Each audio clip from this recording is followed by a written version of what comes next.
জিৰাক অঞ্চলৰ দীৰ্ঘদিনীয়া এটা সমস্যা আৰু এই সমস্যাটো হৈছে বানপানী সমস্যা। সৰু এখন নদীয়েদি গৈ আছোঁ আৰু এই নদীখনৰ এফালে গৈ আছোঁ আৰু বহুতো যাব লাগিব, প্ৰায় 25-30 কিলোমিটাৰমান আমি এই গাঁওসমূহলৈ সোমাই আহিছোঁ আৰু যিমান পাৰিছোঁ গাঁও অঞ্চলত যিসমূহ অসহায় ব্যক্তি, যিসমূহ বানৰ কবলত বুৰ গৈ আছে ঘৰ, যিসমূহৰ একেবাৰে খোৱা বোৱাৰ অসুবিধা হৈ গৈছে, তেখেতলোকক ৰেচন পাতি দি আছে।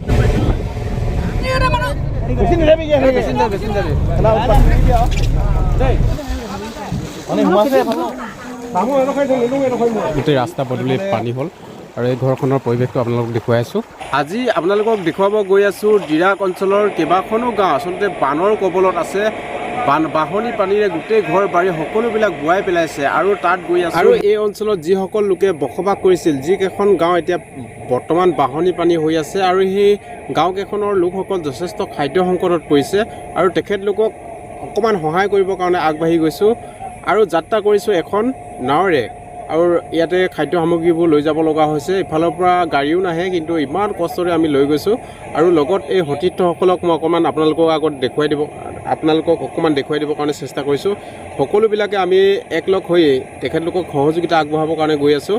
লগত লৈ গৈছোঁ চাউল, দালি, মিঠাতেল, নিমখ আৰু তেখেতলোকে আৰু এইফালে মোৰ ওচৰতে আছে সদৌ-মৰাণ ছাত্ৰ সন্থাৰ সাধাৰণ সম্পাদক জয়কান্ত মৰাণ। ককাইদেউ, আমি এতিয়া এই বৃহত্তৰ যিটো অঞ্চল, প্ৰায় 10-15খন গাঁও এতিয়া বৰ্তমান ইয়াতে পানীৰ তলত বুৰ গৈ আছে আৰু আপোনালোকে এটা সজাতি দল আহিছে, আপোনালোকে ৰেচন দিবৰ কাৰণে আহিছে আৰু এই মুহূৰ্তত আপোনালোকে চৰকাৰলৈ কি বাৰ্তা দিব? আমি এই বানপানী সমস্যাটোক ৰাষ্ট্ৰীয় সমস্যা হিচাপে স্বীকৃতি দি এই সমস্যাটো সমাধান কৰিবলৈ আমি চৰকাৰক আহ্বান জনাইছোঁ। কাৰণ এই সমস্যাটো কেৱল অসম চৰকাৰে যদি সমস্যা বুলি আজি ভাবি থকা, আজি অত বছৰে মানে অসম চৰকাৰৰ সমস্যা হিচাপে বিবেচনা কৰি অহাৰ কাৰণে আচলতে এই সমস্যাটো সদায় সমস্যা হৈ ৰ'ল। এইখিনি ক্ষেত্ৰত আমি অসম চৰকাৰলৈ আহ্বান জনাইছোঁ, নেতৃত্বাধীন কেন্দ্ৰীয় চৰকাৰলৈ আহ্বান জনাইছোঁ, তেওঁলোকে যাতে ৰাষ্ট্ৰীয় সমস্যা হিচাপে স্বীকৃতি দিয়ে আৰু এই সমস্যাটো অতি শীঘ্ৰে সমাধানৰ কাৰণে ব্যৱস্থা গ্ৰহণ কৰিবলৈ আমি দাবী উত্থাপন কৰিলোঁ। হয়, আৰু এতিয়া আমি গৈ আছোঁ এখন ভিতৰ গাঁৱলৈ আৰু আপোনালোকে দেখিছে একদম সংগঠন হিচাপে, ৰাইজৰ সংগঠন হিচাপে আমি ৰাইজৰ মাজত থাকি আমি তেওঁলোকৰ পৰিস্থিতিসমূহ বুজ লৈ থকা হৈছে আৰু পৰিস্থিতিসমূহ ঊৰ্ধ্বতম কৰ্তৃপক্ষলৈ জনাই থকা হৈছে, তেওঁলোকে যাতে সহযোগিতাখিনি আগবঢ়ায় আৰু এই পৰিস্থিতিসমূহ যাতে তেওঁলোকে প্ৰশাসনে সুব্যৱস্থা কৰে আচলতে আৰু ৰাইজক সকাহ দিব পৰাকৈ আচলতে ব্যৱস্থাসমূহ গ্ৰহণ কৰিবলৈ মই আহ্বান জনাইছোঁ। আৰু মৰাণ ছাত্ৰ সন্থাৰ প্ৰতিজন কৰ্মীয়ে আগবাঢ়ি আহিছে। আমি আশা ৰাখিছোঁ যাতে এই বান পৰিস্থিতিৰ পাছতেই আমি ৰাইজৰ মুখামুখি হ'ম, তেওঁলোকৰ অভাৱ অভিযোগবিলাক আমি নিশ্চিতভাৱে সঠিক জেগাত উপস্থাপন কৰি সমাধানৰ কাৰণে আমি ব্যৱস্থা গ্ৰহণ কৰিবলৈ অসম চৰকাৰক আহ্বান জনালোঁ।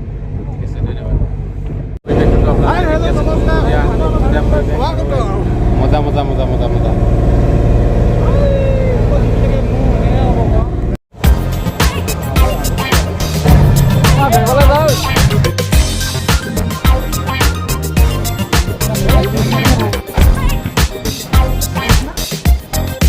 গুড দাদা, গুড।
মানুহখিনি আকৌ সমানকে নহয়, এনেকে নহয়, জেগাত যেনেকে সমানকে বহি দে।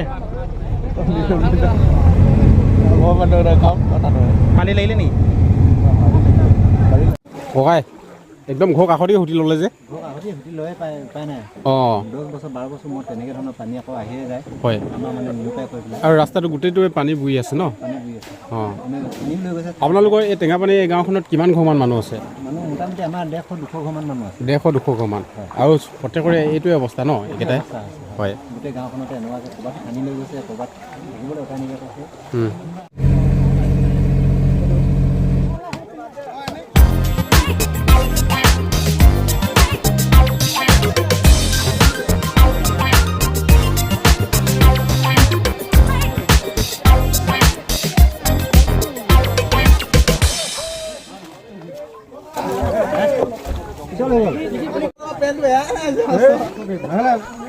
Vamos, no